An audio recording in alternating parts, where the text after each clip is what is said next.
for his achievements and who heads now some very important portfolios. And I'm sure that all of you are very much looking forward to listening to him this evening. Thank you so much and welcome.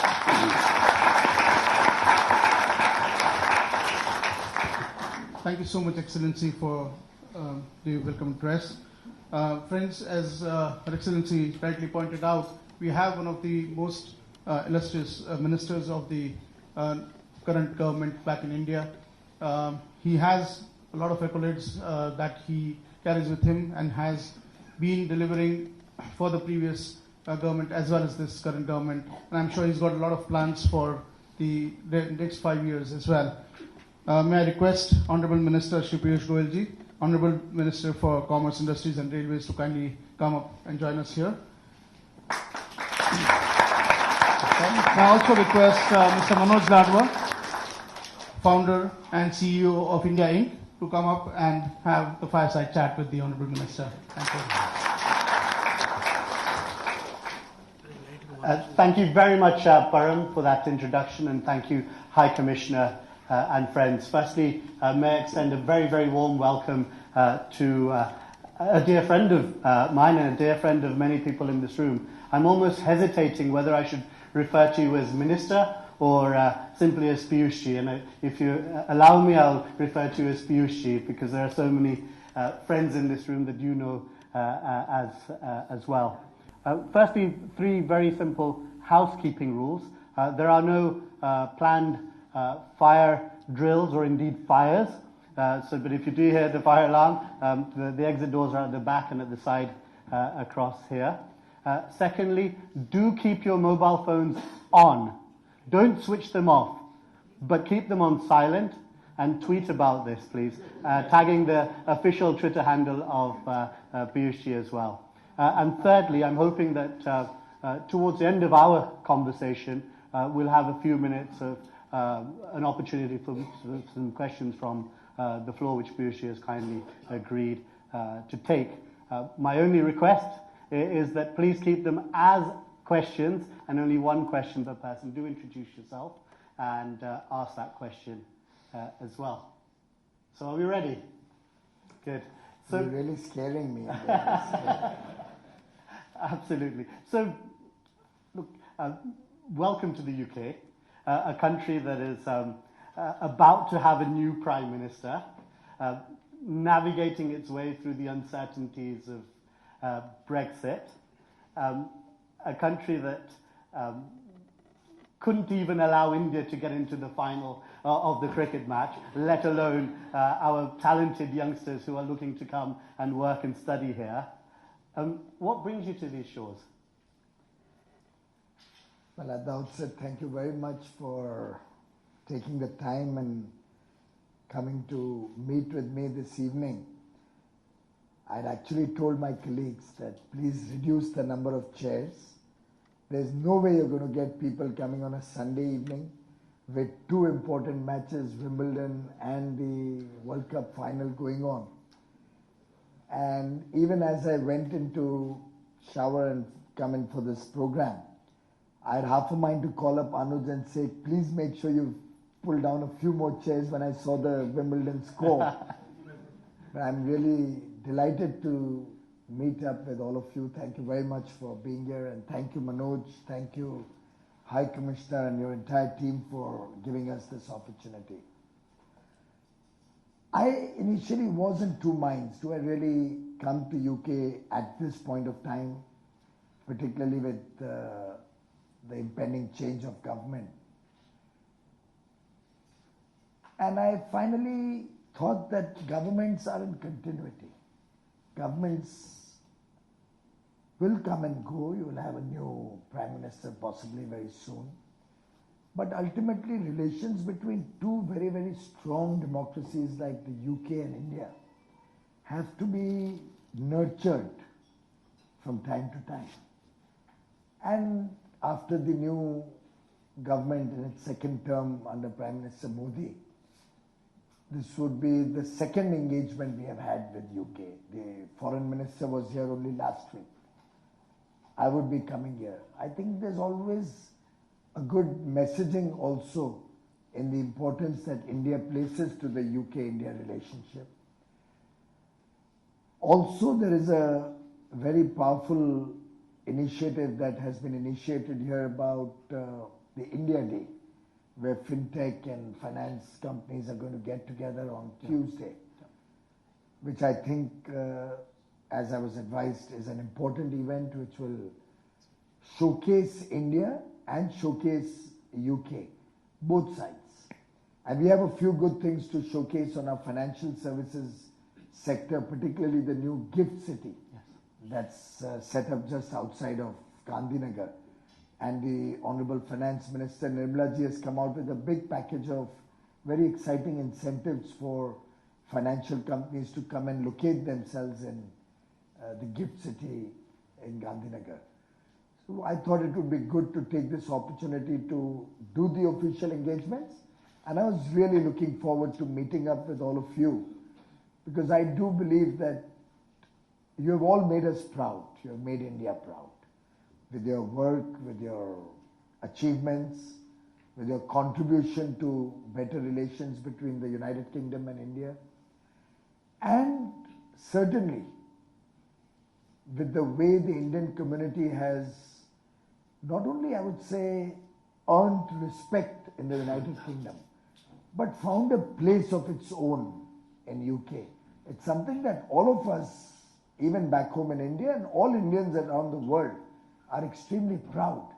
And I must thank all of you for your contributions to both the Indian economy, the United Kingdom, and to the strengthening of the relationship between the two nations. So it's always a delight to interact with everybody, hear what you think could be good practices for the future, what you think are important for us to manage in our relationship with the United Kingdom, how you perceive government back home in India. If you have some good ideas, they're always welcome, what we could do better in India. So this is a government which is always looking for ideas from all sides. And as Rabindranath Tagore said, let the thoughts and ideas flow in from all four directions. So I think the United Kingdom, the West also giving us good ideas back home in India is a very welcome picture. And I think Ravindra Jadeja would say you're a master of timing. So it's great to have you here. We may come back and revisit the UK-India relations, but I want to take us to a topic that I think everybody in this room will be extremely interested to hear you give some insights on, and that's the 2019 election results. And you know, for 6 months, and we've spoken a number of occasions, and you were very consistent in saying that Modi is coming back, and Modi is going to come back with a 300-plus majority. What were you seeing that the media weren't seeing, the Western media certainly weren't seeing, the political pundits weren't seeing? How did you achieve that result, and how did you see it coming? How many of you thought that that would happen? So you believe? It's a post facto realization. I think after years and years, the people of India had seen a government that was entirely focused on that section of society which for, I would say, centuries and generations had been neglected or used as vote banks. So you almost saw the policy of divide and rule going down to the villages. And it's something that I think all of us Indians are very familiar with, but have not done enough on our part for so many years. Prime Minister Modi came from a very humble background. He had actually experienced what life at the margins is like, what life in the villages is like, what life deprived of electricity, deprived of cooking gas, clean cooking gas, how difficult it is to study in the remote areas of the country where you don't have very great schooling facilities or college facilities. the difficulties of living in a small home with the whole family around in one room, no toilet in most parts of the country. And having lived that life and experienced all of that, his first term in office was focused on meeting these basic necessities, which had a huge impact on the psyche of the country, of the minds of the common man. I mean, just for a moment, can any of you close your eyes for a moment and imagine what life would have been like if you didn't have a toilet in your home? Just a simple thing like a toilet. What is the dignity of a woman who has to worry that despite the temperature being 36, 38, 40, 42 degrees temperature, since I don't have a place to use as a toilet, I would rather not drink water for the whole day and wait until sunset, or get up early morning and go in a whole group for the morning. I think it was something which was a matter of deep shame and regret for all of us, as much as for the people back home, that for generations we took it for granted. Where was the dignity of our mothers, our sisters, our daughter-in-laws, when all of this was happening right under our nose, but none of us thought of doing anything about it? So in 2014, a good 67 years after independence, India had 34% homes which had a toilet. Millions of children who didn't have access to electricity for generations. Now, how can Manoj, your son, or Nat's son, or my son, with all the facilities, an air-conditioned room, a private room, domestic help, helping out with cooking, with your laundry, with everything, you have access to internet, you are engaged with the world's best professors, you are digitally connecting with the best of knowledge. How can you expect that child who doesn't even have electricity in his home to compete with our children? And then, of course, we make a big hue and cry, many of us also, about reservations for the marginalized sections of society or for the poor. Very often we hear those noises. Oh, why should there be reservations? What happens to merits? It's an unequal world that we are living in. There was nobody who ever bothered, and there was huge comments. So in 2005, the then government's chief said that by 2008 or 9, we'll ensure electricity for all. Didn't happen. After the 9 election in 2010, she said there'll be electricity for all by 2030. Didn't happen. And similar situation, whether it's financial inclusion, whether it's the fact that we only had 130 million homes which had clean cooking gas. Again, a matter of deep regret that our sisters and mothers had to take in 400 cigarettes equivalent smoke every day. Yeah. And it was not only the ladies, the children used to play around there. And at a very young age with weak lungs, you were giving them all of this. Now, these things probably was misread by the Western world, by the media, even back home in India. And as Prime Minister Modi often jokingly says, that the Khan Market gang or the Lutyens Delhi will not be able to appreciate where the real India lives. Because they were so used to manipulating the system.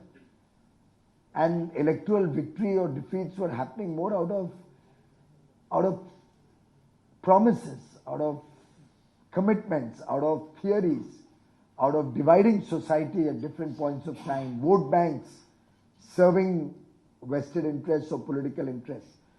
Probably for the first time, people saw a government which focused on these basic necessities for which they were crying for generations. Can I just come in there? And I think you're very eloquently highlighting the strength of the political will to make things happen. But along with political will, there needs to be administrative efficiency as well. And The age-old complaint about India has been its bureaucracy. Yet Prime Minister Modi, and you've said it before, we use the same bureaucrats as they did for the last 70 years.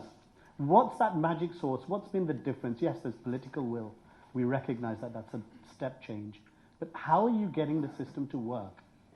You know, very often, even before I became a minister, so I'm going back to before 2014, there used to be this clamor of privatization and this clamor that everything should be, government should get out of everything and leave everything to the private sector and stuff like that. At that time, I used to make a comment, which I think has held me in good stead for the last 5 years also. It's not the ownership of an organization that determines its success or failure. It's vision and leadership. And then organizations fall within that. We have some of the finest bureaucrats now. We may have a few bad eggs, but you'll find them everywhere. Natpuri will have it in his company. I'm sure you will find it in the best of British companies or in the best of American companies. You had a large retail store there being fined some $283 million for various practices. Yeah. It happens all over the world. I suspect we had good people in the country, often very well-meaning people.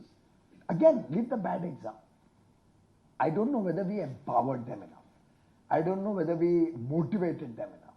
I don't know whether in the earlier years they felt this sense of commitment to time-bound action plans, a responsibility towards the lesser privileged sections of society.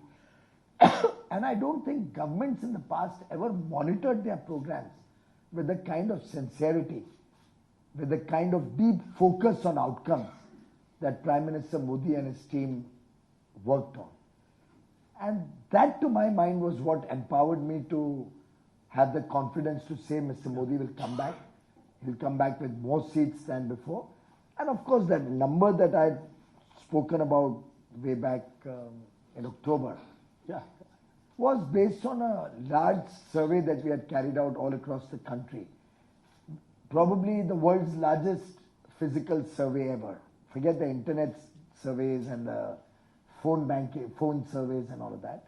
This was 540,000 respondents in the length and breadth of the country. And while the survey was going on, it was a half-an-hour physical interview. Every surveyor was equipped with technology. His laptop was geotagged. The control room was monitoring that he's actually going across the country. 7% or thereabouts of the respondents got a call to confirm that they were actually interviewed. I mean, that is the level of detail in which all our surveys go through. That actually brings me on to another question, which I think a lot of people have started to ask and are intrigued about, is the BJP as and the machinery of the BJP. How does it work? And people sort of say, well, it's a huge electoral machine, but it's beyond that. And we've seen this over the last 5 years, that it's emerged now as the largest political party in the world. How do you manage that? I don't know if there are IPR protections available on that. Just give us some insights. Or maybe you should actually invite Mr. Amit Shah to London to talk about this. There is a plan. Because I don't know how much is for all of us to talk about. But clearly I think the fact that the Bharatiya Jansangh, way back in 1952, was formed on the basis of an ideology, had people who were committed to deep sense of national pride, nationalism, a party which believed in integral humanism as our base, which Pandit Deendayal Upadhyay had articulated in the 60s.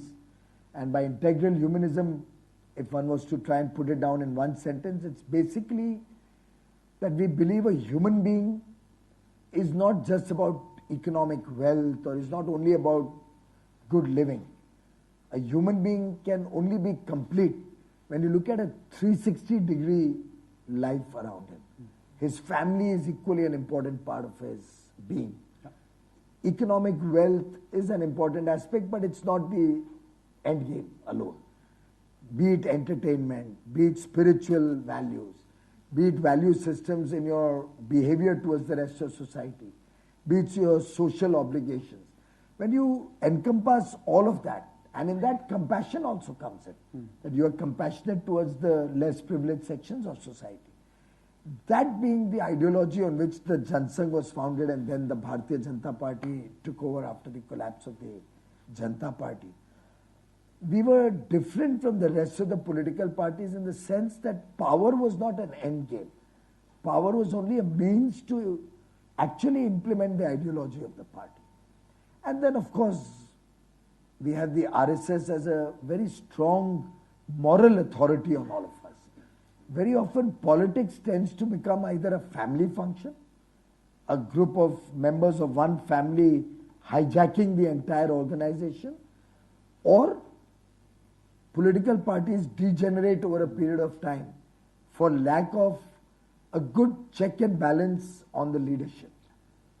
So you've seen very good parties who have just gone completely into the dumps. Some are on the way. Yes. No.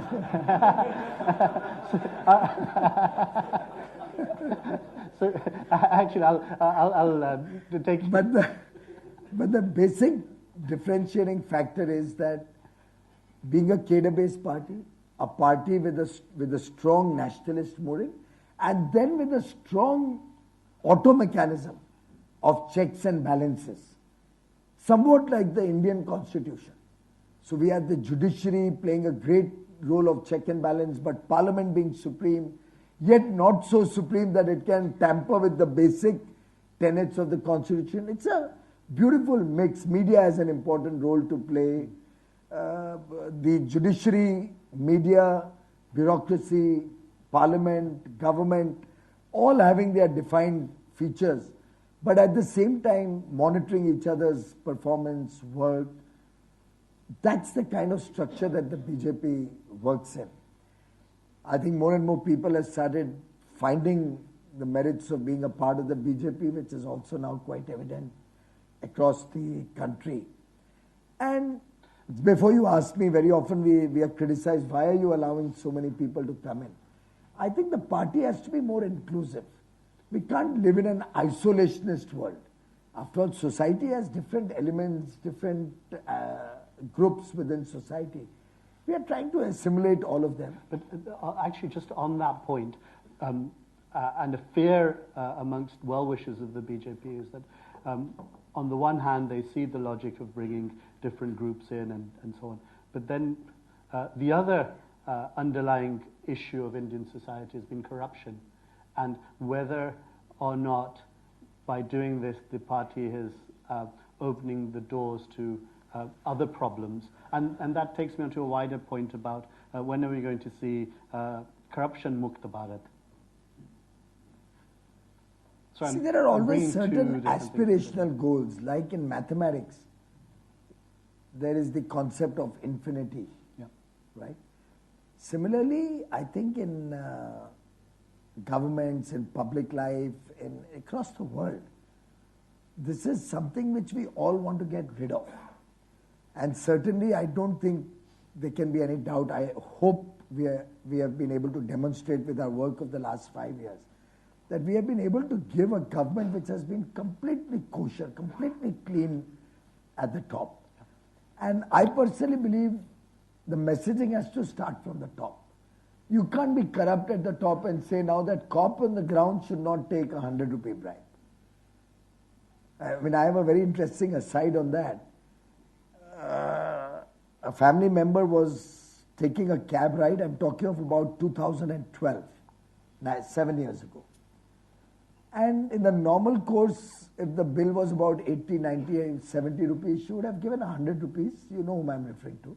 Should have given 100 rupees and would never have taken back the change. Garib taxi driver hai, thoda usko mil jayega. But then the taxi driver at the end of the journey asked for 100 rupees when the meter showed some 80 odd rupees. But that is also not acceptable. So she said, why is the meter showing 80? Why are you asking me for 100? So the comment of the taxi driver is really worth noting. And I'll say it in Hindi because it was said to her in Hindi. Ma'am साहब, मैंने तो सिर्फ 20 रुपए ज्यादा मांग लिए, कोई कोयले की खदान थोड़ी ली है. Absolutely.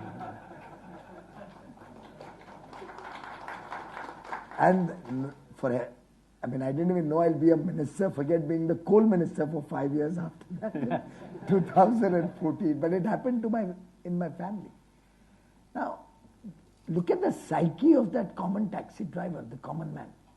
That if you are hearing every day of billions of dollars being looted in the country, it's after all the common man's money, it's the country's natural resource, and it's our wealth, and wealth belongs to the people of India.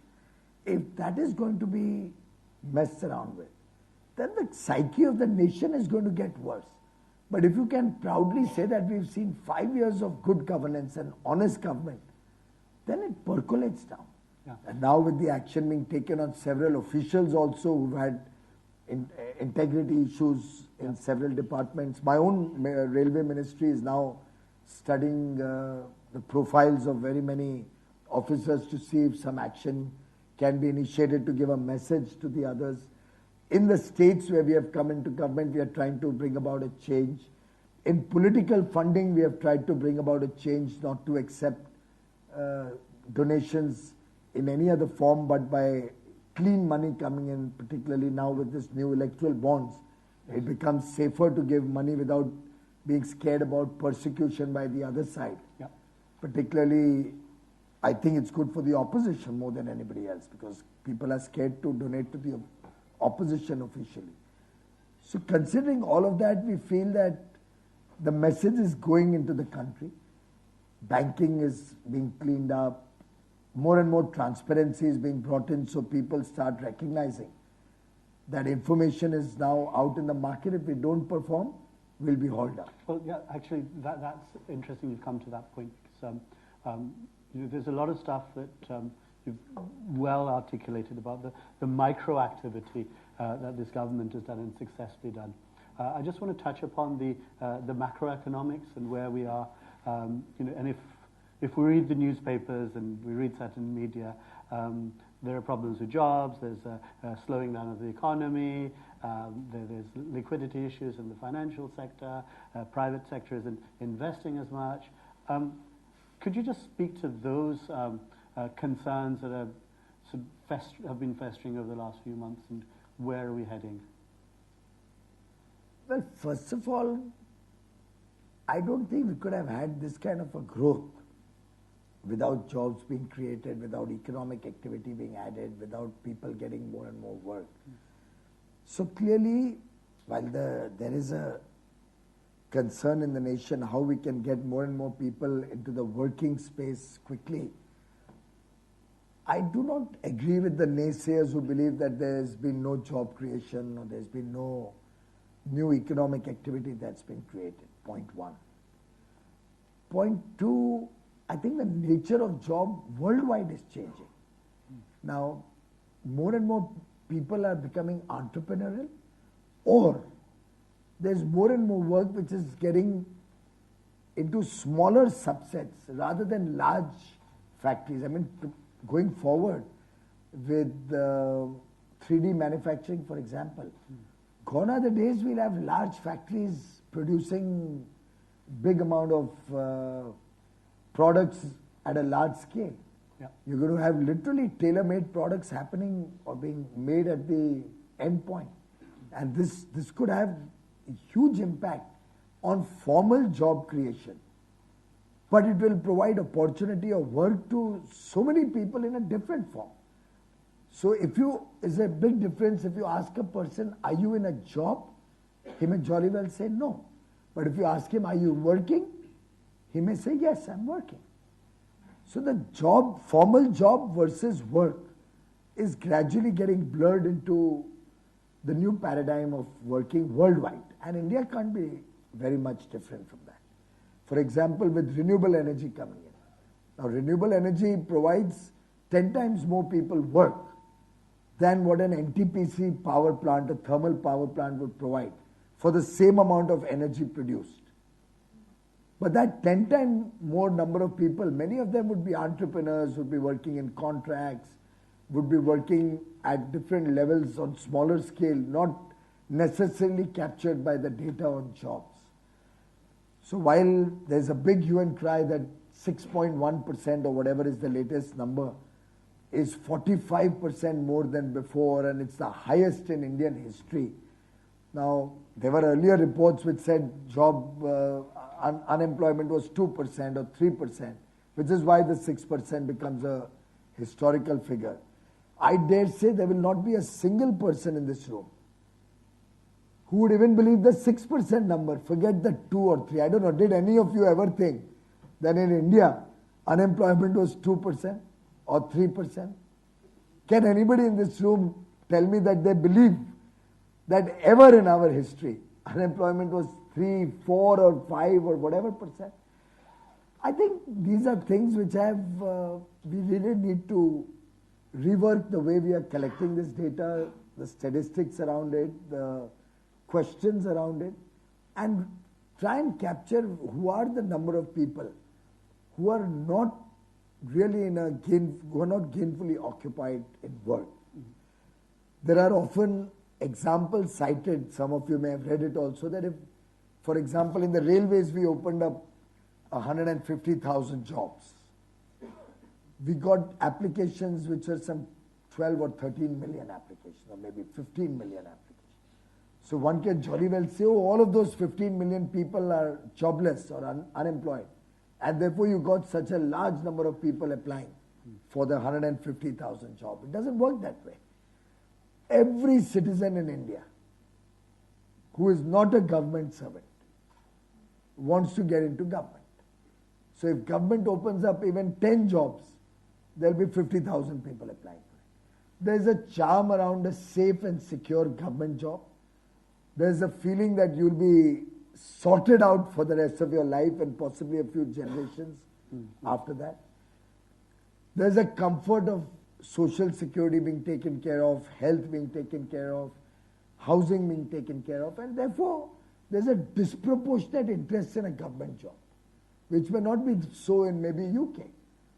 Everybody may be looking for better jobs, better paying jobs in the private sector than in a government job. Not so in India. So you will find a person who may be drawing twice the salary of the government job, maybe in a Tata Steel, may still apply for a government job if he falls in that eligibility for a variety of reasons. But that's what we want to change. So if we can ensure, as we are trying to do, that everybody has a house of his own, has a good shelter, he gets the basic necessities of life taken care of, his health care is sorted out, and improved health care, we are trying to focus on quality. Better education is sorted out. Then you may find more and more people willing to become startups, work as entrepreneurs, and this race towards a government job hopefully will fall. And there are a lot of not only entrepreneurs and people with significant business interests that are looking at India at this moment in time. And just going to the budget, and it's widely acclaimed as a very decent budget, not only for continuity but also for incremental reform. One of my favorite elements of the budget was the announcement on electric vehicles, and I see that as a huge opportunity for a country like the UK and UK businesses who have lots of leading technologies in this sector to collaborate with India. I'm going to put you on the spot. What were your 2 or 3 favorites within that budget where you see opportunities for foreign investors? Well, I think Nirmala ji brought to the fore so many different aspects of her plans for the future and Prime Minister Modi's vision that it's amazing. In one budget, the wide canvas that she has captured, I have not seen too many budgets address so many different aspects of the economy: social, economic, investment, foreign trade. And if you rightly pointed out about electric vehicles, another area which in a way has significance to the India Day we are going to be at on Tuesday, where financial and fintech companies are getting together. is the concessions offered to the fintech companies, the companies which come into the International Financial Services Center, first of which has been set up in Gandhinagar, the gift city. We're hoping to see a couple of them more in Mumbai and in possibly Haryana, Gurgaon. So these are, that area has been given a deep focus in this budget. The real estate sector has been sought to be given some benefits. The NBFCs which were facing the stress of, I would say, irresponsible banking and irresponsible balance sheet management for some time now, have been given a little bit of a long rope to turn a new leaf. Now, two things I think are important for all of us to know. One, when we see that there's not been too much private investment in the last 4 or 5 years, it's also on the back of the fact that we had surplus capacities in almost every field. And those that we did not have surplus capacities have expanded massively in the last 5 years. So you'll see mobile manufacturing, for example, has grown by leaps and bounds in the last 5 years because we didn't have a base. Steel capacities in certain companies has grown. The others who are patently doing irregular activities have suffered and have gone through the IBC process now. Cement has been doing very well because of the huge thrust on infrastructure and housing. So there will be some sectors where there will be surplus capacities which will face the stress. There will be other sectors where there is scope, where there has been investment. But I think the last 5 years we've seen capacities getting kind of filled up. And now is the time when newer capacities, because even now when we start investing, there'll be a lag between outcome or production and investment. So I think sensible businessmen will start seeing this as the right time to start looking at investments coming in. We've identified a few sunrise sectors also in which we're going to focus. But the fact that Ms. Sitharaman could actually project looking forward a $5 trillion economy with confidence and lay out a roadmap of how we are going to achieve it is truly remarkable while maintaining fiscal prudence. She has not let the fisc go out of control. That's the key, and that's what is, I think, struck a lot of foreign analysts as well, that you've been able to maintain that fiscal prudence whilst continue with a strong social reform agenda. I'm just going to ask for a quick and a very important break. What's the score in the cricket and the tennis? I know the minister will be extremely interested in what happened in Wimbledon final. Wimbledon final. Djokovic won? Djokovic won, yes.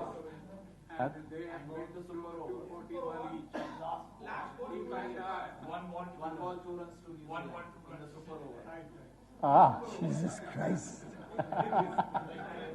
Unbelievable. Okay. All right. I've got a few more questions. Do cheer if England win. But I've got a few more questions before I open it up to the public. One, I wanted to bring you to your new ministry, which is the Commerce and Industry Ministry, where you're going to be, you're running trade policy. You've got a tricky wicket with Trump. England have won.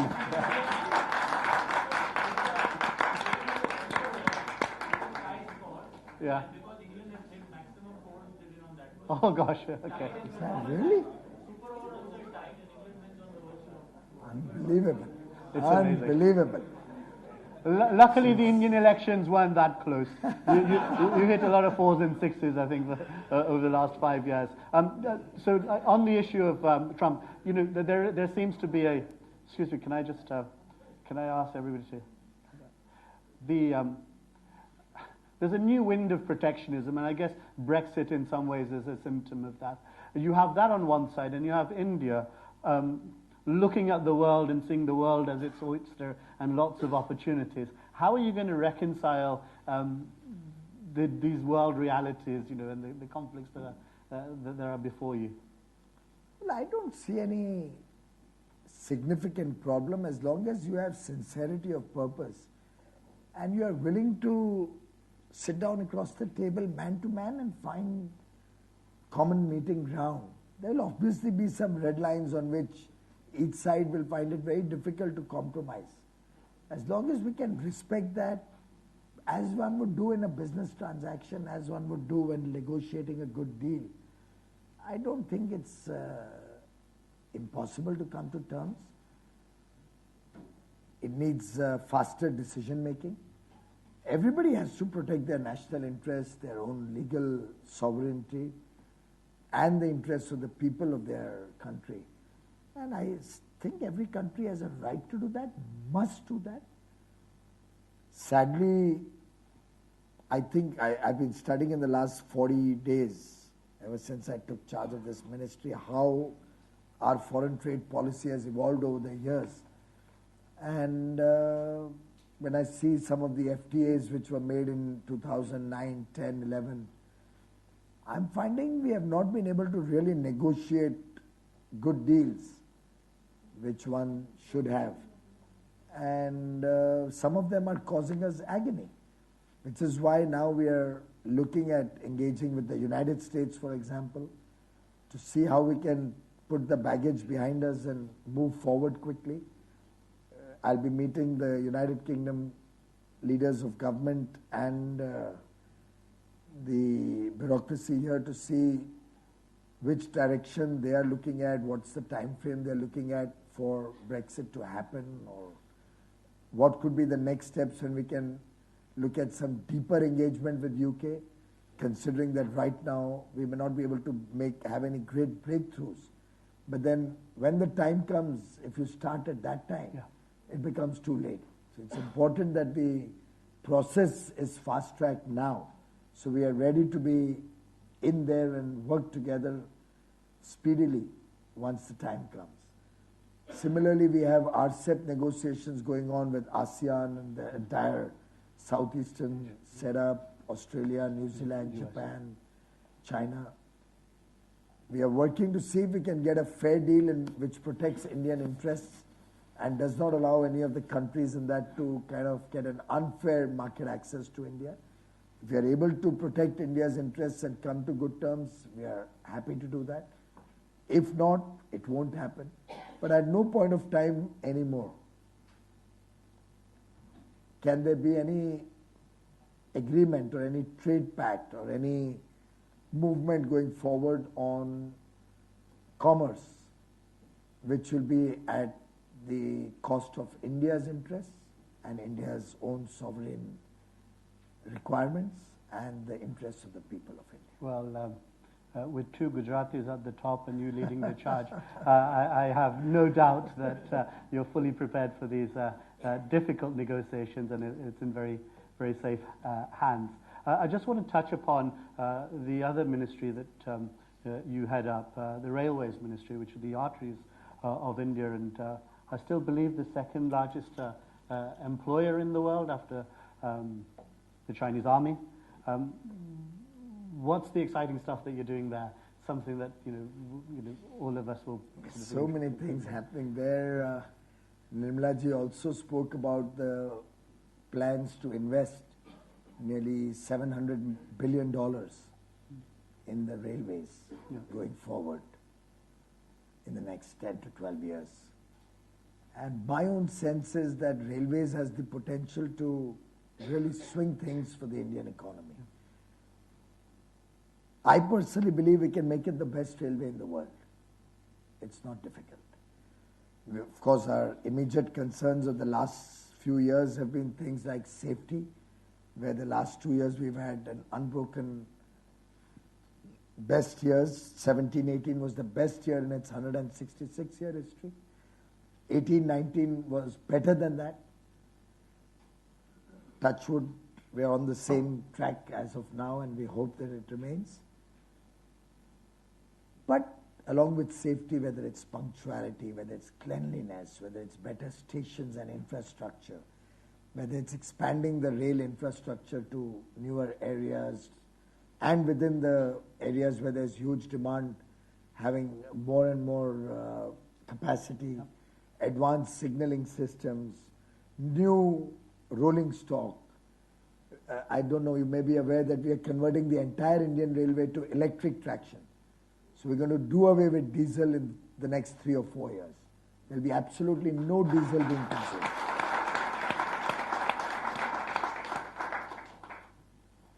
Similarly, we had no Wi-Fi until 5 years ago on any railway station. As we speak, we have Wi-Fi in 1,605 railway stations in India. It's available for passengers or anybody who visits that station free of charge. And I dare say that the Indian Railways Wi-Fi is faster than anybody else's Wi-Fi in India. I'm not taking any names. Well done. No, look, now this is the point where you've got the opportunity to make lots more friends in the room, and I know I'm going to lose a few friends because it's time for some questions from the floor. We've only got the opportunity for a few questions. So, firstly, I'll take 5 questions and then respond. Yeah, should we do 5 questions and then respond? And I'm going to be really biased. If there's any lady that's in the room, I'm going to make sure I choose them first, and then I'll work with it. So there's a lady at the back across over there. So just, there's a mic that's coming across to you. We'll get that across. Param, just let us know how we're doing for time as well, sir. Good evening, sir. My name is Vaishali Nagpal, and first of all, congratulations for all the work done for railways. I've myself witnessed it across last 5 years, and it has been remarkable. My question to you is, now under Commerce and Industry Ministry, what is the prospect that we see for Modi 2.0 for development of intellectual property rights in India? This is a very niche domain as far as India is concerned, and countries like China, Japan have already surpassed. Got it. Okay, we got the question. Yes. Okay. Another lady. I'm going to be totally gender biased in the first round, so cross over there. Thank you. Good evening, Mr. Goel. My name is Ratun Lahiri. Just a very quick thing that I wanted to share with you. I had no doubt that this government would come back to power because last year, summer last year, when I was in Mumbai in Wellington Club, I was getting my nails done, and the lady said to me that she'd lost her father very recently. And I said, I was very sorry to know that. And she said, my father had done this Pradhan Mantri Bima Yojana. None of us, believed it when he did it. But after he very sadly passed away abruptly, her mother, had this money deposited into her bank account. And she said, Madam, मेरे जिंदगी में मैंने कभी ऐसा सोचा नहीं था. In terms of, I felt proud as an Indian. I want to personally share that with you. My question to you is this. I've heard about the social stock exchange, in the announcement in the budget. Where can I get to know a little more about it? I'm ex-London Stock Exchange, and I'm now raising a social impact venture fund. And, that's my way of giving back to my country. Good. Please, questions only, but that's a great question. Across over there. Yes. Yeah.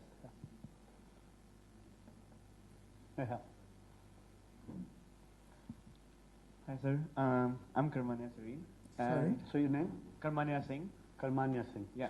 And my question to you is about the concern around climate change. So India's been doing really well in renewable energy, especially solar and wind. But for some reason, it's not really considering nuclear, and it still has plans to keep coal as one of its main percentages in terms of energy production. So how does India stand on countering climate change while keeping the fact that India needs to keep up its supply for electricity at all times? Okay. Question across over there, if you're standing up. Yeah. So, and then Namaste, Piyush ji. Congratulations for bringing back the BJP government, because we are all proud that they will do the development in India. But my question is about demonetization. After the demonetization, all the economists were saying the money was deposited the same amount of what was in circulation. But all the economists are forgetting that there is a lot of tax inquiries taking place on black money. So what's the question? Yes, so can you highlight how much inquiries is taking place, please? You're Mr.? Thank you very much. It was really nice talk. I welcome you to London and giving us very good talk on various areas of commerce and railway. What I wanted to know, you mentioned a couple of times about giftership in Gandhinagar and what advantage industry have, how to really achieve, because I understood that government of India only allocate to certain businesses and certain people who can really qualify to get it. But The I don't package know how around it- Gift City, what's the incentive to go into a Gift City? No, Okay. can I No, ask no, you- that's fine. Okay, I think that's 5 questions so far. So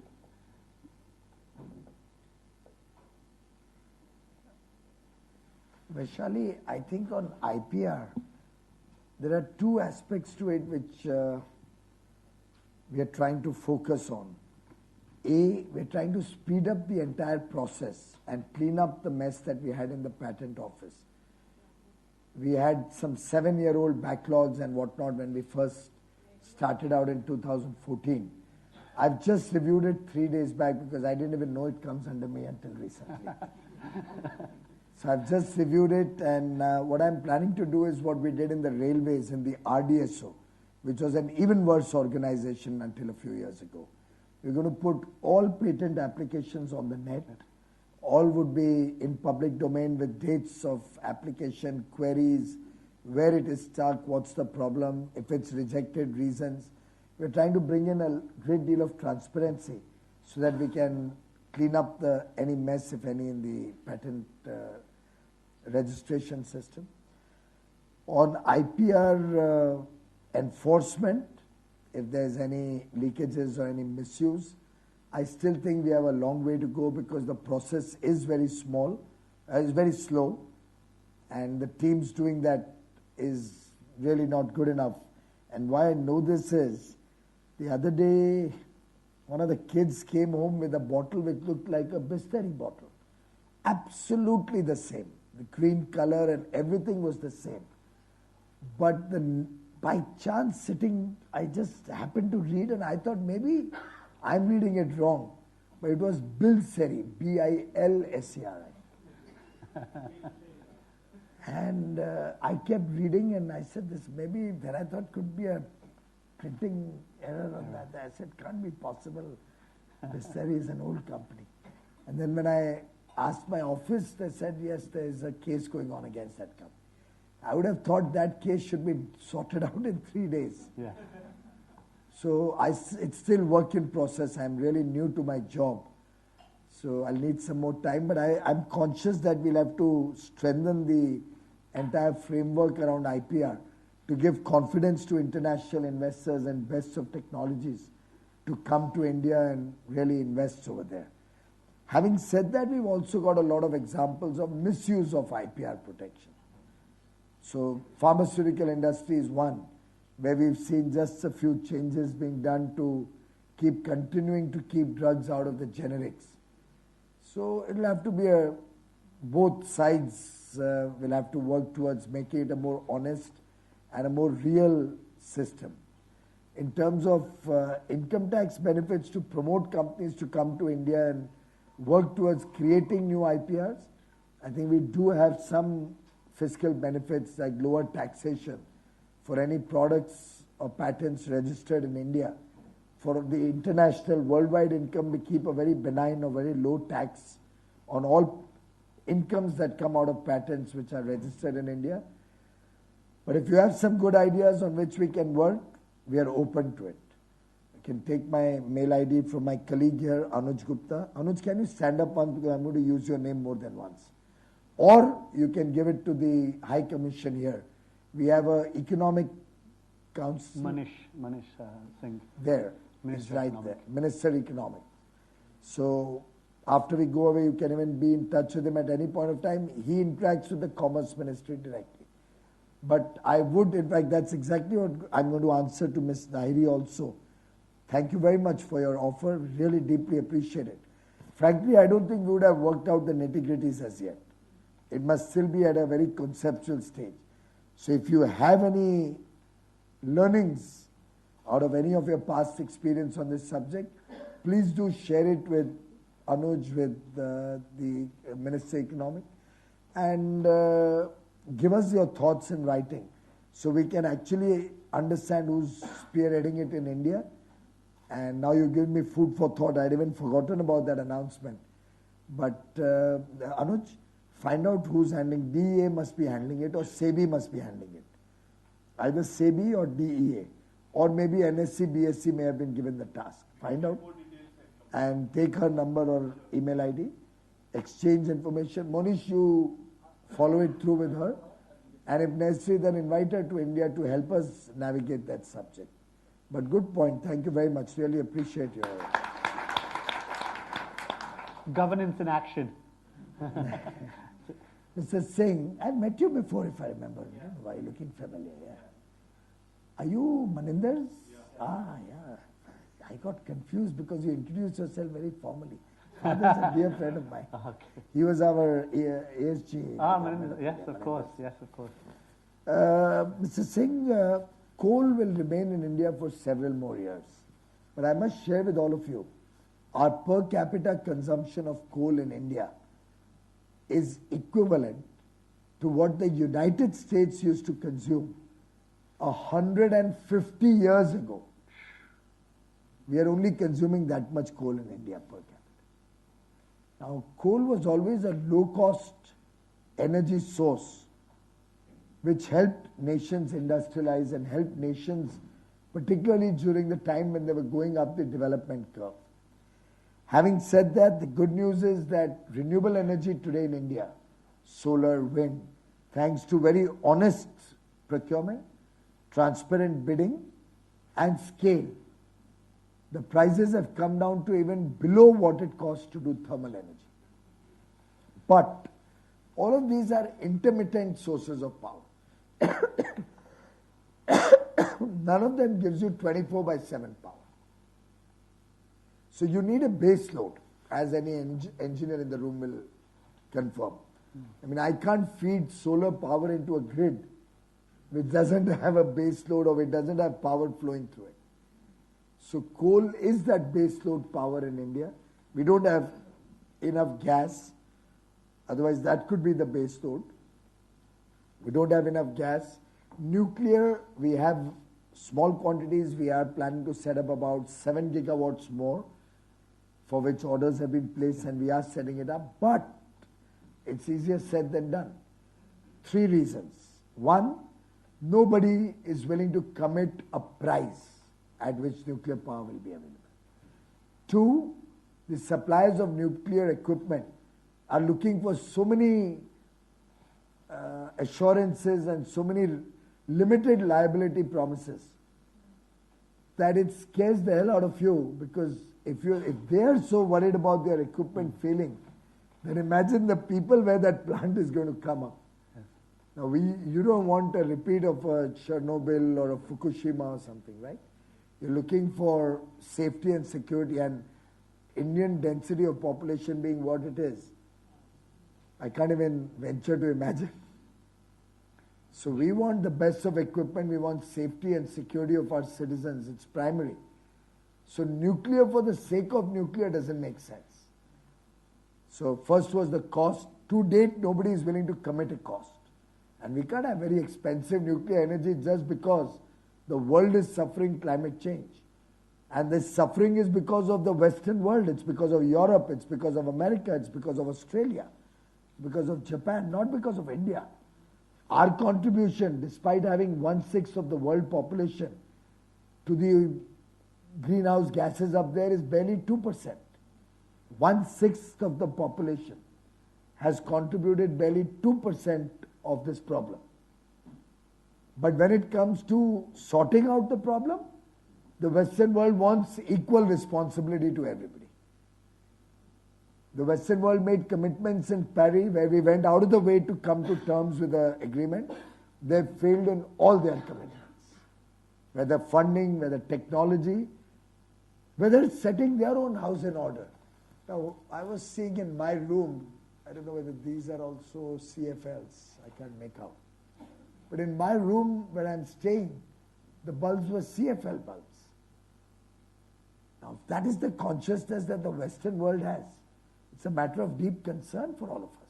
India is doing more in its fight against climate change, despite the fact we are not responsible for this problem.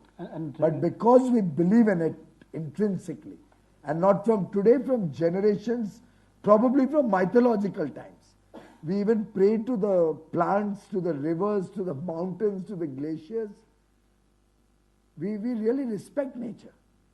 But the Western world, I mean, I don't see any reason why the pizza should be so big. It's a hell of a lot of climate change in there. Right from the time the oven is going to make that dough or whatever, all the processes, and all that waste, and all the disposal of that waste. When you walk outside White House, and you'll see all the street lights on at 11 in the morning. But when you go to look at London at night tonight, okay, go to one of the buildings, balconies, or drive around London, you'll see office buildings of course, London doesn't have so many tall buildings, but go to New York, Sydney, Tokyo, or anywhere, you'll have office buildings with not a soul in them. Brightly lit up as if there was no tomorrow. I don't know what happens to their concern for climate change at that point of time. But in 2014, when you took charge of the renewables ministry, I remember the cost per unit of solar was around 12 rupees or... by that time it had come down to 7.5. But yes, last week I just read that India now has the lowest cost per unit. We were the lowest cost ever since 2016, I think. Okay. By 2016, when our auctions had taken off, we got 2 rupees 42 paisa. So that's about 3.5 cents. And with the Indian costs of interest and all of that. So imagine if we had interest costs of what it is in, say, Saudi Arabia, Dubai, or in other western parts of the world, or in Japan, we could have brought this 242 down to probably $1.5. Because interest is a major cost in the solar power. So we are playing our part. We've increased our solar installation 12x in our first 5 years. 12x, 12 times. And going forward, we're going to expand it much more significantly. With the advent of electric vehicles, we'll get another big boost to solar energy, because the batteries in the electrical vehicles will be a natural storage for sunlight power or solar power generated in the day, and cars will run 24 hours in the night also, in the evening also. So our peak load will come down or get more balanced with the daytime power consumption.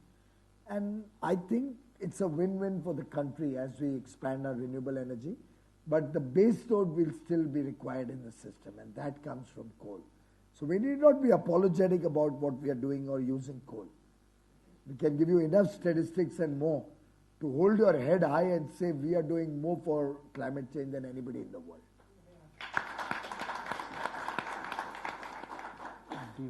Mr. Shah, about demonetization. If you ask me personally, that anonymous money today has an identity, has an address, which you rightly pointed out, taxmen are asking questions and what not have you. But we are also not going overboard on asking too many questions. We are asking only of a few people where we can patently see some misuse. The larger interest is that we actually got all that money into the system. And the naysayers will keep criticizing it, but believe me, I think for the first time, the poor man in the village, the common man, felt that there is a government which is willing to take black money head on. There's a government which is willing to fight against corrupt money head on. There's a government which is willing to take on the rich for the first time post-independence. And rich as in rich is not a bad word, but those rich who did not account for their wealth fully. And I think that has given a message to the entire nation. And we are seeing formalization of the economy increase. We are seeing tax collections increase. They almost doubled in the last 5 years.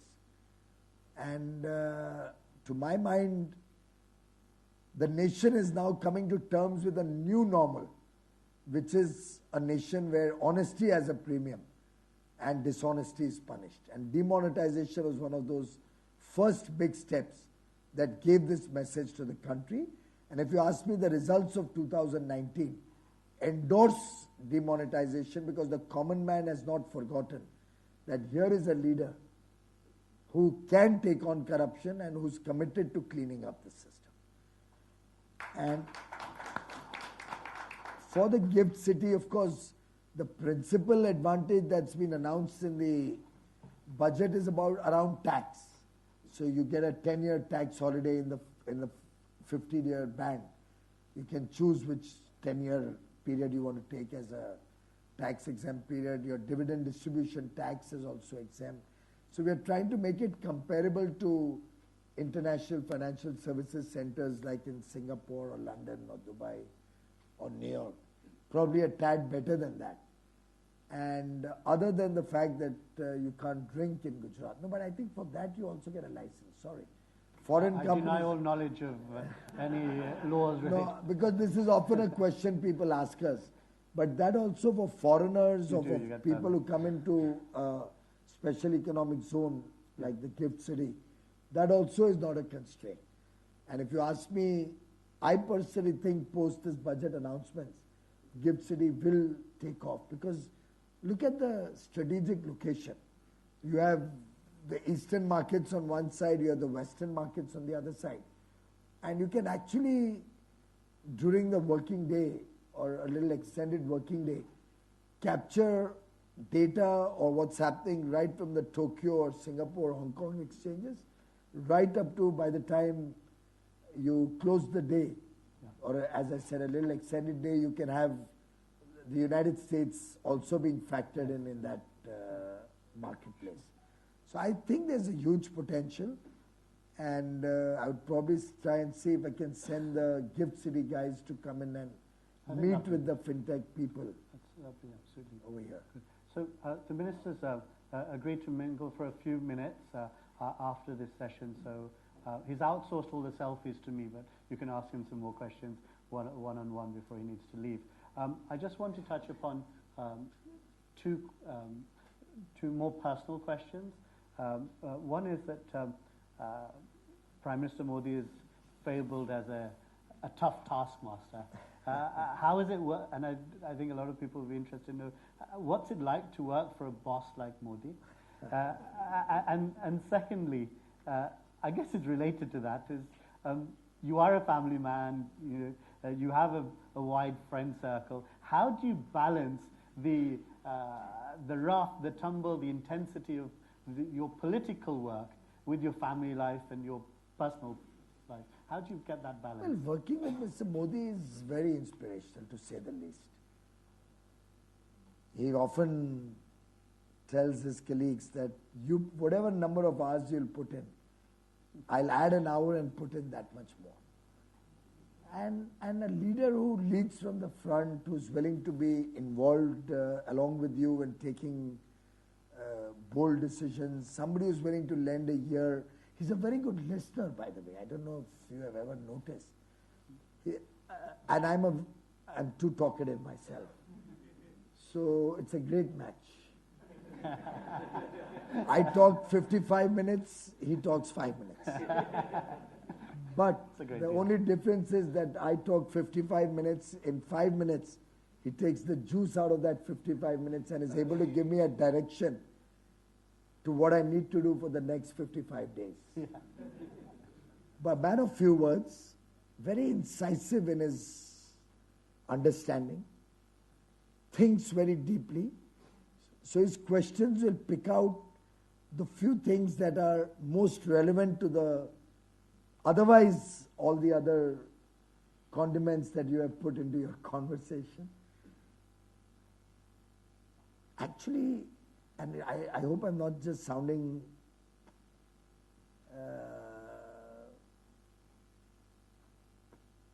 but truly a person who comes up with some very innovative ideas in his work. For example, when I just became railway minister, he said, we're all the time creating new facilities in the country for any and everything. We should try and see that the available facilities, how we can use them to their maximum hilt. So you have 6,500 stations all over the country. See what you can do with those stations. Many of them are not used throughout the day. You have 1 or 2, 3 trains coming. Think what you can do in those stations. Now, I suspect none of us in this room would have ever looked at a railway station. We have malls and whatnot in some of your stations here, but few stations. But his logic was a station in a remote part of Bihar where there are 2 or 3 trains coming in a day. Can you think of a community hall there so that all the villagers and the poor people can come and have their marriage and celebrations and everything else over there? In India, 1.3 billion people know where their nearest railway station is. So you can just tell them that I'm getting married at so-and-so railway station on so-and-so day. On a serious note, उसके पंडाल का खर्चा बच जाएगा. No generator required, no lighting required. Why were you listening to that? Why were you listening to that? It's a small thought, but think about the mind of the man. Why am I doing Wi-Fi?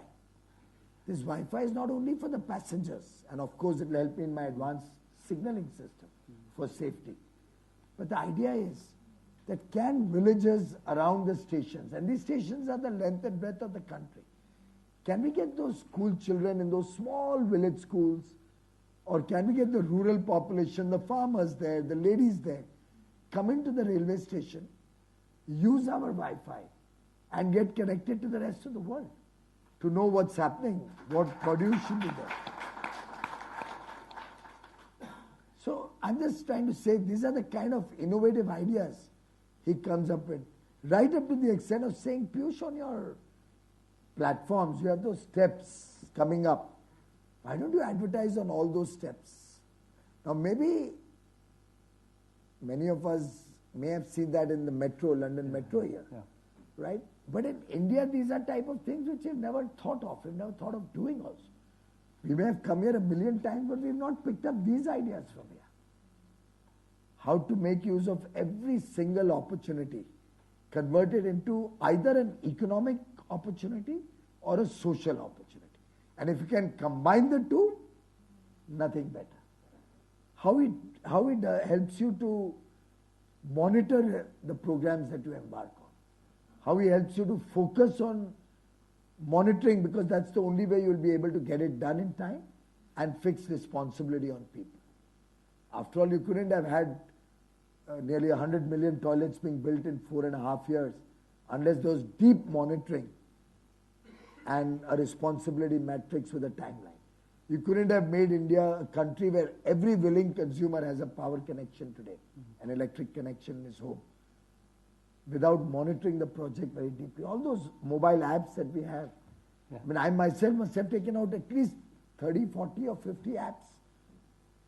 All railway information is now available on a Rail Drishti app. Power Ministry, we had some 8 or 10 or 12 apps that came out. Coal Ministry had 7, 8 apps. Mines, we had a number of apps that came out. So I think wherever I've gone, we've tried to bring transparency. And why did we do that? It was very early on when I just become a minister, and that was when we started the LED program. One day we were we were discussing the coal block auction. And when I got up to leave, he asked me, Piyush, how many LED bulbs has your company sold? I said, the government company. I was taken aback. I was not prepared for that question. I said, I'll check and I'll get back to you. I said, sit down. This is not the way projects will be successful. You will have to monitor them. And in Hindi he told me, आपको निगरानी रखनी पड़ेगी क्या काम हो रहा है. और निगरानी रखोगे तभी लोग को जवाबदेही बना पाओगे. You'll be able to make them responsible for their work only when you monitor important elements. And then I don't have to monitor every day. In 7 days we had an app ready. It's still running today. You can look it up after the end. Ujala, Ujala. Of course, now that government company doesn't have to do too much, because now the private sector has taken over. We did our job. We brought prices down by 87%. We proliferated it to the length and breadth of the country. Now it's the norm. There's no incandescent bulbs in India. There are no CFL bulbs. You won't get them in a store. We didn't have to ban them. In fact, what we did is first remove the subsidy out of it. Made it a market-driven project. And we are probably the world's first country to have this. 1.5 billion LED bulbs have been sold in 4 years so far. 4.25 years, 15 months. Now, all of this is possible, and just that question triggered that thing in us, or at least in me. And now that's become a norm across government, where more and more transparency, real-time monitoring. Now, even if I don't see the world things and all the officers think, I may be seeing it. And I did a few calls sometime at 2 in the night, 3 in the night. There's been no movement in this figure the whole day. Uske baad, then the officials took over. You were asking me about the bureaucracy. Once they know you are being monitored, once they know you will be held accountable, responsible for performance, and once they know that there's a leadership that is serious about implementing their programs, they will deliver. I have no doubt in my mind. Just like in the corporate world. And as far as my family life is concerned, I'm really blessed to have a wife and 2 kids who are really cooperative. So I really don't have to worry. There are times when if I'm a little bit free at home, Seema will often ask me, you don't have enough work, you seem to be... I don't know whether there could be another meaning to that. I never thought of that. But she, I think, genuinely believes it's a godsend opportunity to serve, to do some good for our brothers and sisters. And we shouldn't lose a single moment in that. Please, friends, please give a big round of applause.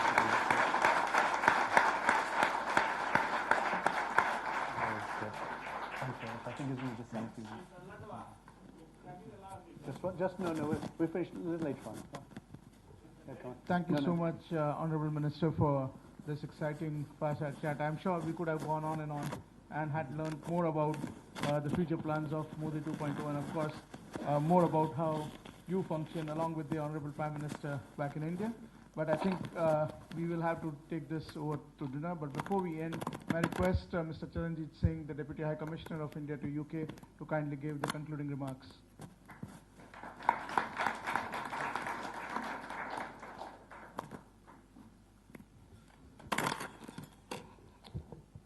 Honorable Minister for Commerce, Industry and Railways, High Commissioner, Baroness Prasher, distinguished ladies and gentlemen. It is my honor to thank Honorable Minister for giving us brilliantly lucid exposition of various plans, schemes, goals and aspirations of the Government of India.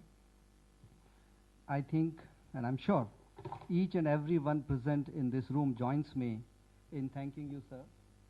And we look forward to many more such visits so that we can get inspiration from you, guidance from you. We can have your vision and perspective on a number of issues, because we know that you can guide us not only in the field of trade and economics, but also in the field of new and renewable energies and many more.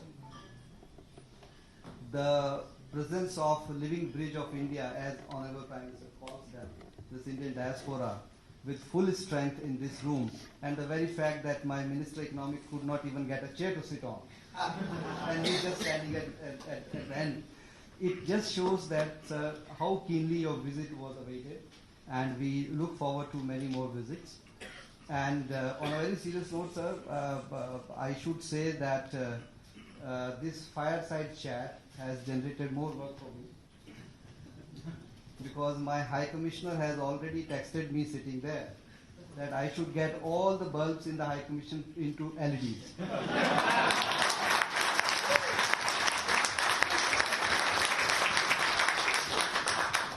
And her instructions do not end here. She has also told me that change each and every bulb in all the residences also into LEDs. So we will take it as a mission, sir, so that we finish this task maybe in a week's time, and we will report back to you that this fireside chat has fired something, and we have done that. We will, as part of your High Commission in London, we will also make our little contribution to mitigate the impact of climate change. And personally, me, sir, if you allow me to add a little note on a lighter note, I will also make a little contribution. I will start ordering pan-sized pizzas because I had been ordering 2 pizzas at a time from Domino's, because they have basically a scheme on weekends that order 1 and get 1 free. So now you have educated me, so I will take care of that. And before I close, I would like to thank Vicky and India Inc. for coordinating this event, and also the economic wing of the High Commission of India. You can see the contribution of Minister Eco, that he could not even sit on a chair, so he could not get a seat here. So thank you, sir. Thank you very much for sparing time from your tight schedule and sharing. Apologies to all the people who had to stand. So we definitely we apologize to all of you, because and this is your contribution to this event. Sir, they are all very keen, and in fact, I don't know whether there will be people standing outside also. But lots of youngsters, they are here. So thank you to all of you for having come over to this event. Thank you, Vicky, once again. Thank you, India Inc. And thank you, sir, to you and my economic wing. Thank you. Thank you. Thank you, ladies and gentlemen, and may I request all of you to join us for the celebration for England's win over drinks and dinner. Thank you so much.